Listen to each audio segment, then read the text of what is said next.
بسم اللہ الرحمن الرحیم۔ قسط نمبر 359۔ مفتی محمد زید صاحب سہارنپوری، استاد حدیث، دارالعلوم ندوۃ العلماء کا خط عالمی شورا کے نام۔ مولانا محمد رابع صاحب، مفتی عادل صاحب مقدونیہ، مولانا اسعد مدنی صاحب کی شورا نے دارالعلوم دیوبند کے ٹکڑے کیے۔ مولوی شاہد حکیمی سہارنپوری صاحب کی مساعی، استاد محترم دارالعلوم دیوبند مفتی فضیل الرحمن ہلال عثمانی کا تبصرہ۔ مولانا سعد صاحب متفق علیہ امیر ہے۔ دعوتی کام اور اس کا اسلوب الحمدللہ وحدہ والصلاة والسلام علی من لا نبی بعدہ، اما بعد۔ مفتی محمد زید صاحب کا تنقید سے بھرا خط عالمی شورا والوں کے نام۔ میرے محترم و مکرم حضرت مولانا ابراہیم دیولا اور حضرت مولانا احمد لاٹ اور دیگر علماء شورا دامت و برکاتہم، السلام علیکم ورحمۃ اللہ وبرکاتہ۔ بندہ عاجز جماعت کی موجودہ کشمکش سے بہت زیادہ بے چین ہیں۔ تقریباً 1 سال سے یہ اختلاف زبان زد خاص و عام ہے۔ اختلاف اتنی شدت اختیار کر چکا ہے کہ لوگ مرنے مارنے پر تلے ہیں۔ ہم علماء اہل سنت دیوبند کو بہت فکر لاحق ہے اس بات کی کہ اتنی بڑی تعداد گمراہی کے دہانے پر کھڑی ہے اور اصلاح کی تمام کوششیں بے سود ہو رہی ہیں۔ اولاً ہم سمجھ رہے تھے کہ پوری جماعت گمراہ ہو جائے گی، لیکن آپ حضرات کے الگ ہونے سے کچھ امید لگی ہے کہ آپ امت کے کثیر طبقے کو گمراہی سے بچانے کی کوشش کریں گے، اور یہ بہت ہی خوش آئند بات ہے آپ سب کے لیے کہ آپ قرآن اور سنت کی حمیت میں ایک گمراہ طبقے سے الگ ہو چکے ہیں۔ اللہ آپ کی اس جرأت پر آپ کو اجر جزیل عنایت فرمائیں۔ شکایات۔ لیکن آپ علماء اہل عالمی شورا سے ہم علماء دیوبند گلہ کرتے ہیں اس بات پر کہ باوجود اس کے کہ آپ لوگ حق کے خاطر الگ ہوئے ہیں، گمراہی تحریف سے بچنے کے لیے، مداہنت سے بچنے کے لیے الگ ہوئے ہیں، لیکن ہمیں آج بھی بہت سی باتیں آپ میں قابل اصلاح نظر آ رہی ہیں۔ آج بھی آپ کے کسی عمل سے ایسا نظر نہیں آ رہا کہ آپ دیوبند کے نہج پر ہو۔ آپ سب جانتے ہیں کہ ام المدارس دارالعلوم دیوبند شروع سے ہی کئی اہم چیزوں کے جانب اہل جماعت کو متوجہ کر رہا ہے، لیکن ادھر سے کوئی اصلاح نظر نہیں آتی۔ آج آپ حق کے لیے الگ ہوئے ہیں اور آپ مروجہ کام کی بقا چاہتے ہیں۔ اس کے لیے شاید آپ لوگوں نے مد مقابل فریق کا رد تو کیا اور عمارت والوں کی گمراہی بتلائی، بے شک یہ ضروری ہے، کرنا چاہیے تھا، لیکن کیا آپ حضرات یعنی عالمی شورا والوں نے دارالعلوم دیوبند کے منع کردہ کاموں سے اپنی حق پرست جماعت کو روکنے کی کوشش کی؟ کیا آپ حضرات نے یہ سوچا کہ دیوبند نے آج تک کتنے فتوے اس جماعت پر دیے ہیں اور کن کن اغلاط کی نشاندہی کی ہے؟ کیا حق پرستی یہی ہے کہ آپ ایک گمراہ جماعت سے تو الگ ہو جاؤ، لیکن ام المدارس دارالعلوم دیوبند کی نشان زدہ غلطیاں خود کرتے رہو؟ آپ سوچ رہے ہوں گے کہ ہم تو دیوبند کے نہج پر چل رہے ہیں، لیکن یہ آپ حضرات کی غلط فہمی ہے۔ اگر آپ یقیناً حق پرست ہوں اور دیوبند کے نہج پر چلنا چاہتے ہوں، امت کے ایک بڑے طبقے کو گمراہی سے بچانا چاہتے ہو، ایک طبقے کو بدعت سے بچانا چاہتے ہو، تو خدارہ دارالعلوم دیوبند کے تمام فتاوی جات کو اپنی جماعت کا منشور قرار دیجئے اور ان کو تلاش کر کے اپنی جماعت سے اس غلطی کو نکال باہر کیجئے۔ مثلاً دیوبند شروع سے یہ کہتا آیا ہے کہ اس کام پر جہاد کی آیتیں پڑھنا تحریف ہے، اس کام کو جہاد کہنا جہاد کے مٹانے کے مترادف ہے، اس کام پر جہاد کا ثواب نہیں ملے گا۔ کیا اہل شورا نے اس بات کو چھوڑ دیا؟ یہ بحث مت کرنا کہ فلاں نے لکھا ہے، اس لیے کہ 1400 برس کے جمہور فقہا جمہور محدثین اور جمہور مفسرین نے جہاد کو صرف میدان کے لیے استعمال کیا ہے۔ کتاب الجہاد چاہے فقہ میں ہو یا حدیث میں یا تفسیر میں صرف میدانی چیزیں ہی بیان کی جاتی ہیں۔ دیوبند نے کہا کہ اس کام کا درجہ فقط مباح ہے کیونکہ یہ مولانا الیاس رحمۃ اللہ علیہ کی ایجاد ہے، اس کی ترتیب بندے کی ہے، لہٰذا اسے فرض، واجب، سنت، مستحب سے متصف نہیں کیا جا سکتا۔ کیا اہل شورا نے اپنے بیانات میں مروجہ کام کا یہ درجہ مباح بتلایا؟ نمبر 3، دیوبند نے مستورات کی جماعت ناجائز کہا ہے، مسلسل فتوے آ رہے ہیں، کیا اہل شورا اس سے باز آ گئے؟ نمبر 4، جہلا کا وعظ و بیان ناجائز ہے، کیا اہل شورا نے یہ سلسلہ روکنے کی کوشش کی؟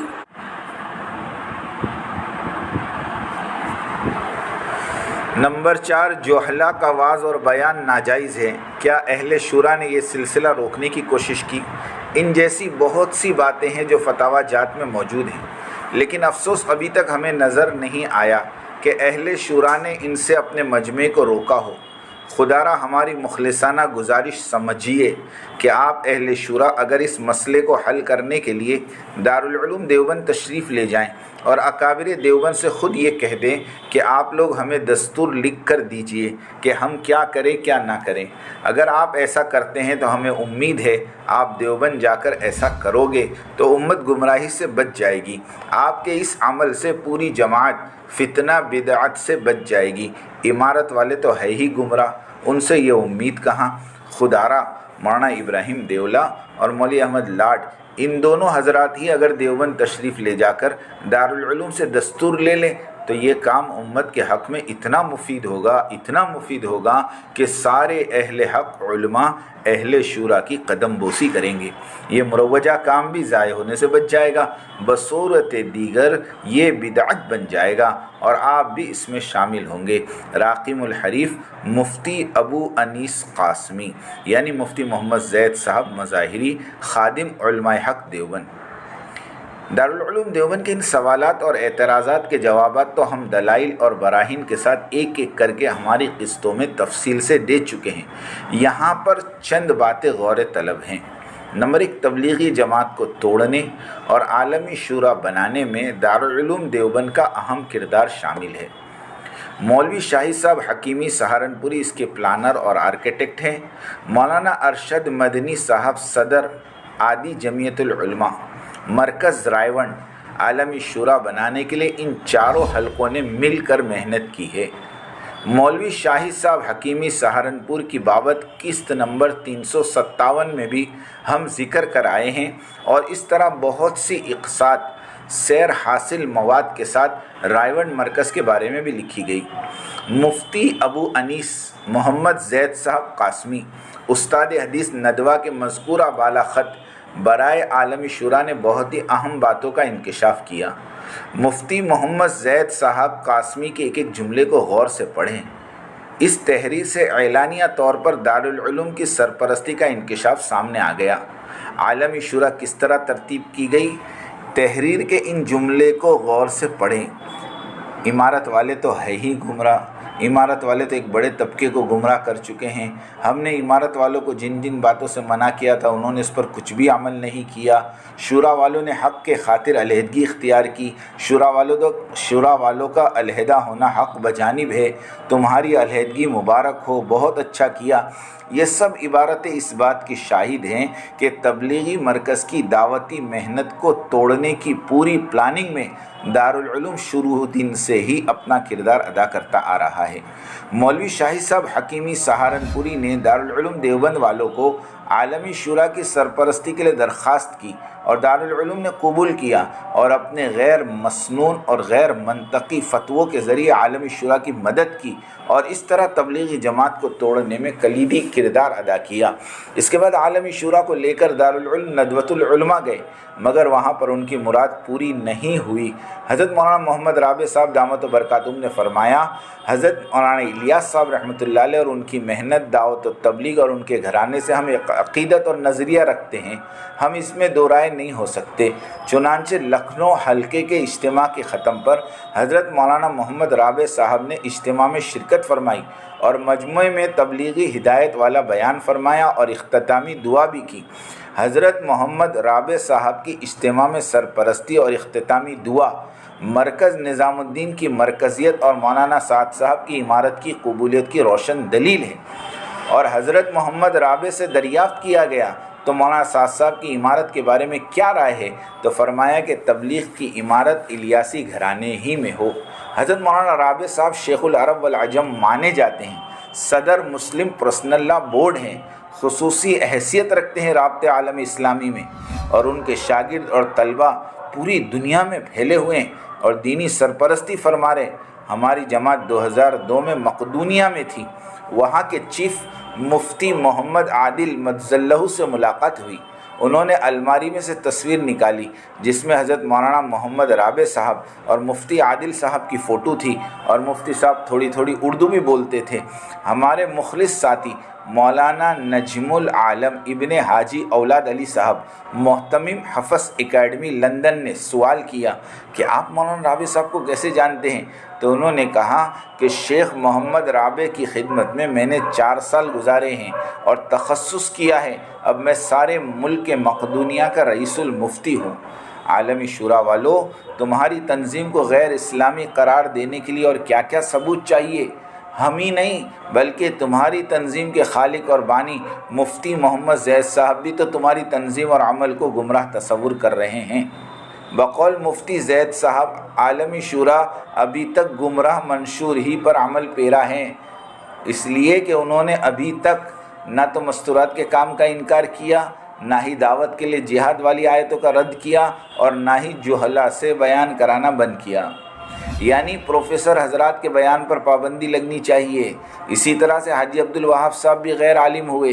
مطلب یہ ہوا کہ عالمی شورا والے نہ تو الیاسی تبلیغ کے رہے اور نہ ہی دیوبندی تبلیغ کے۔ اب احباب دیوبند کو یہ قلق اور افسوس ستاتا ہے کہ جس مقصد کے لیے تبلیغی جماعت کو توڑا گیا تھا وہ مقصد تو برائے مقصد بن کر رہ گیا۔ امارت والے تو ساری دنیا میں تائیدی غیبی سے اپنے جھنڈے گاڑتے ہی جا رہے ہیں۔ امارت والی تبلیغ سے مخالفت کی وجہ سے جگ ہسائی علیحدہ رہی۔ ارباب دارالعلوم اور مولوی شاہد صاحب، مولانا ارشد مدنی، عالمی شورا والے سب کے سب اپنی کرتوت پر نادم ہو، اللہ سے ڈریں، توبہ کریں، ابھی بھی وقت ہے، اللہ معاف فرمانے والا ہے، تواب الرحیم ہے۔ اس مضمون کو بغور پڑھیے۔ کیا مرکز نظام الدین میں ایک کی بجائے 5 امیروں کی ضرورت ہے؟ فتنہ خبیثہ پاکستانی عالمی شورا اس بات کی مدعی ہے کہ مرکز نظام الدین میں باری باری 5 امیر ہو، اور امیر اور فیصل پر واجب ہے کہ مشورے میں بیٹھنے والوں کی 2/3 تعداد جس بات کی رائے دے، امیر اور فیصل اسی رائے پر فیصلہ دے۔ یہ دونوں اصول شورائیت کے منہج میں شامل ہے، اور یہ دونوں اصول کمیونزم اور سیکولرزم کے منشور کی شک ہے۔ اسلام تو ان اصول اور نظریات کے یکسر خلاف ہیں۔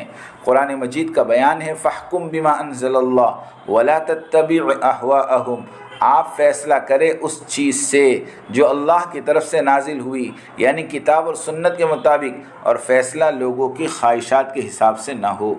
حضرت نانوتی رحمۃ اللہ علیہ اور ان کا اتباع سنت۔ انگریزوں سے دوران معرکہ حضرت مولانا قاسم صاحب نانوتی نور اللہ مرقدہ ایک حویلی میں روپوش ہو گئے تھے۔ لوگوں نے کہا یہ جگہ چھپنے کے لیے بہت مناسب ہے، جب تک معاملہ ٹھنڈا نہیں پڑ جاتا آپ یہیں چھپے رہیں۔ حضرت 3 دن چھپے رہیں اور 4تھے دن باہر نکل آئے۔ ساتھیوں نے عرض کیا کہ مخبرین گھوم رہے ہیں، آپ اندر چلے جائیں۔ حضرت مولانا نے فرمایا ہم تو اتباع سنت کے مکلف ہیں، ہمارا چھپنا بھی حضور کی اتباع میں اور باہر نکلنا بھی حضور کی اتباع میں۔ حضور غار ثور میں 3 دن چھپے رہے، اس لیے قاسم بھی 3 دن چھپا رہا۔ اب قاسم کو کس کے مشورے سے کوئی سروکار نہیں۔ ہم نے 3 دن خوف کی وجہ سے نہیں چھپے، بلکہ شوق سنت نبوی کی اتباع نے ہمیں چھپایا۔ رحمت اللہ علیہ الف الف مرہ۔ یہ ہے ہمارے بڑے، اور ہمارے بڑوں نے اتباع سنت میں اپنی جان تک کی پرواہ نہیں کی۔ ایک مسلمان کس طرح سے کتاب اور سنت اور سیرت طیبہ کو چھوڑ کر کمیونزم کے طریقے کو اپنا سکتا ہے، اس عمل کے بعد بھی وہ اپنے کو مسلمان کیسے تصور کر سکتا ہے؟ العیاذ باللہ۔ الحمدللہ حضرت جی مولانا سعد صاحب بغیر مشیروں کے مشورے کے کوئی فیصلہ نہیں فرماتے، کہاں جماعت بھیجنی ہے، کہاں شورا بنانی ہے، ان فیصلوں کے لیے وہاں کے لوگوں کے حالات اور دعوتی کام کی تفصیلات معلوم کرتے ہیں، پھر مشورے کے بعد کوئی فیصلہ کیا جا سکتا ہے۔ ایک آدمی کر ہی کیا سکتا ہے، اس لیے مولانا سعد صاحب مرکز کی شورا کی مدد کے بغیر کوئی فیصلہ کر ہی نہیں سکتے۔ مسئلہ جب امیر اور شورا میں کس امر میں اختلاف ہو تو کس کا فیصلہ نافذ ہو؟ خلافت راشدہ کے مطابق امیر کا فیصلہ نافذ ہوگا، مگر عالمی شورا کا کہنا ہے کہ پارلیمنٹ کا یعنی اکثریت کا فیصلہ نافذ ہو اور ہر ہفتے امیر بھی بدلا کرے۔ یہ کمیونزم کا منشور ہے، دشمنان اسلام کا طریقہ ہے۔ مولانا سعد صاحب متفقہ طور پر امیر ہے۔ اہم بات یہ ہے کہ حضرت مولانا سعد صاحب کاندھلوی متفقن علیہ امیر ہے، امارت والوں کے بھی اور شورائیت والوں کے بھی، اس لیے کہ شورا والے بھی ان کو وقتی طور پر ہی صحیح فیصل اور رکن شورا کا مقام دینے پر راضی ہے۔ یہی نہیں بلکہ بقول مولانا ارشد مدنی کے مولانا سعد صاحب کی عمارت اٹل اور ثابت ہے، اسے کوئی چھین نہیں سکتا، ہم اس کی ذمہ داری لیتے ہیں۔ اس لیے موضوع بحث مولانا سعد صاحب کی ذات اور صلاحیت یا لیاقت نہیں ہے، ورنہ منہج اکابر کو چھوڑنے والے گمراہ اور نالائق انسان کو خود ساختہ عالمی شورا اپنی شورا میں شمولیت اور سردار بنے رہنے کی دعوت کیوں دیتے؟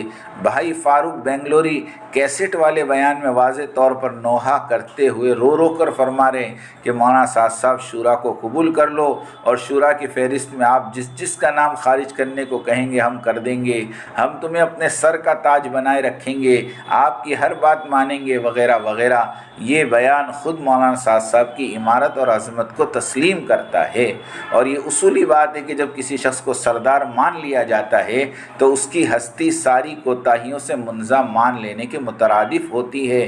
اس لیے عالمی شورا میں سے یا اس شورائیت کو ماننے والوں کی طرف سے جو شخص بھی حضرت جی مولانا سعد صاحب کی ذاتیات پر یا ان کے اعمال اور اقوال پر انگلی اٹھائے تو گویا اس نے مولانا ارشد مدنی کی، بھائی فاروق بنگلوری کی بات کو سرے سے سمجھا ہی نہیں، اور اگر سمجھنے کے باوجود عیب جوئی کر رہا ہے تو پھر وہ شخص عالمی شورا کا اعلانیہ مخالف ہے۔ شورائی نظام کی تباہی۔ شورائی نظام کے موجد اعلیٰ مولانا اسعد مدنی علیہ الرحمہ رکن راجیہ سبھا ہے۔ جب 1980 میں دیوبند کے 100 سالہ جلسے میں اندرا گاندھی بغیر دعوت کے آئی اور 15 لاکھ سے زائد مسلمانوں کی اس عظیم اور اتحاد اور اجتماع کو دیکھا تو اس کا حاسد اور کینہ پرور دل جل کر راکھ ہو گیا۔ تو اس کے اشارے پر کانگریسی رکن راجیہ سبھا مولانا اسد مدنی نے اس شورائی نظام کی بنیاد رکھی، اور اس نظام کو بنیاد بنا کر 60 سال سے محتمم قاری طیب صاحب رحمۃ اللہ علیہ کے خلاف جو پروپیگنڈا چلا رہے تھے، شورائیت کے اس نئے نظام نے اس بے جان مخالفت میں ایسی روح پھونک دی کہ یہ پروپیگنڈا نہایت خوبصورت اور مضبوط اور زوردار ہوا کہ حضرت مولانا علی میاں ندوی، مولانا منظور نعمانی وغیرہ مخلص اکابر بھی شورائی نظام کے دھوکے میں آ گئے، اور ان دو بزرگوں کو دیکھ کر ساری قاسمی برادری راجیہ سبھا کے بزرگ قائد کی تائید کی حامی بھر لی، اور پھر کیا ہوا وہ سب جانتے ہیں۔ جب 22 مارچ 1982 کی کالی رات کو حضرت قاری طیب صاحب کا دارالعلوم دیوبند سے اخراج ہو گیا اور کانگریسی رکن پارلیمنٹ مولانا اسد مدنی نے دارالعلوم دیوبند کے لیے نمائشی شورا کے پردے پر استبدادی نظام قائم فرما دیا تو اکابر کی آنکھیں کھلی، تائب ہوئے، شرمندہ ہوئے، پھر تا حیات مقبوضہ دارالعلوم دیوبند تشریف نہیں لائے۔ مدعی شورا رکن راجیہ سبھا نے دارالعلوم دیوبند سے پہلے جمعیت علماء ہند پر بھی قبضہ فرما لیا تھا۔ 2006 میں ان کی وفات پر جس طرح ان کے بھائی مولانا ارشد مدنی صاحب اور ان کے بھتیجے محمود مدنی کے درمیان میراثی زمین کی طرح جمعیت کی صدارت پر جنگ کی گئی، تو یہ جنگ عقیدت میں سر سے پاؤں تک ڈوبے ہوئے لوگوں کی آنکھیں کھولنے کے لیے کافی تھی۔ مگر میر کیا سادہ ہیں، بیمار ہوئے جس کے سبب اسی عطار کے بیٹے سے دوا لیتے ہیں۔ مفتی فضیل الرحمن بلال عثمانی کا تبصرہ متحدہ دارالعلوم دیوبند کہ سابق استاد مفتی فضیل الرحمن بلالی موجودہ شورا دارالعلوم دیوبند کے متعلق اپنے دل کا درد ان الفاظ میں بیان فرماتے ہوئے لکھتے ہیں کہ مجھے معاف کرے، محسوس یہی ہوتا ہے کہ اخلاص اور للہیت جو دارالعلوم دیوبند کی اصل روح تھی وہ نکل چکی ہے، اور ایک خوبصورت ڈھانچہ ہے جو دیکھنے میں بڑا اچھا نظر آتا ہے مگر بے جان ہے۔ اٹھا میں مدرسے اور خانقاہ سے غمناک، نہ زندگی نہ حرارت نہ معرفت نہ نگاہ۔ شورا کے مطالبے کی آڑ میں برپا کیا جانے والا سانحہ دارالعلوم دیوبند کوئی معمولی واقعہ نہیں تھا۔ عوام کی بہت بڑی تعداد کے دل سے علماء کا وقار ہمیشہ کے لیے ختم ہو گیا، اور پھر بڑے چھوٹے مدرسے میں اسی سنت سیاح کی اتباع ہونے لگی۔ ہر جگہ سیاسی قوت والے، مال و دولت والے مدارس کو ہڑپنے لگے۔ اللہ دعوت و تبلیغ کو دارالعلوم دیوبند جیسے سانحے سے بچائے۔ مرکز نظام الدین کی مرکزیت کی حفاظت فرمائیں، خلفائے راشدین کے نہج خلافت اور مولی الیاس یوسف انعام صاحبان کی نہج امارت پر اس کام کو جاری رکھے۔ اللہ کفری عدالتوں میں جاری جمعیت العلماء ہند کا جھگڑا بھی حل فرما دے، مقبوضہ دارالعلوم دیوبند کو آزاد فرما دے، یا مقبوضہ وقف میں یعنی دونوں جدا جدا حصوں کو پھر سے متحد اور ایک فرما دے۔ اللہ تعالیٰ ہی ہدایت عطا فرمانے والے ہیں۔ وآخر دعوانا ان الحمد للہ رب العالمین۔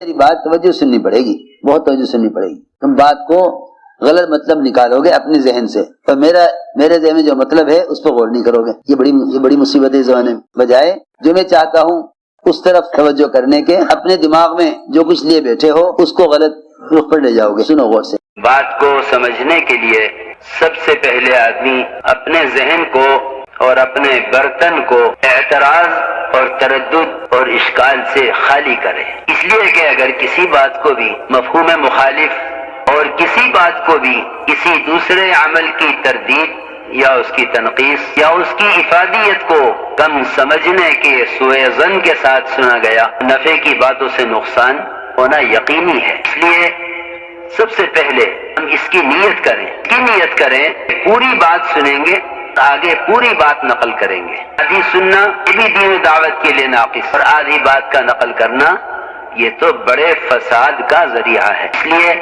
بہت توجہ کے ساتھ بات سننی ہے۔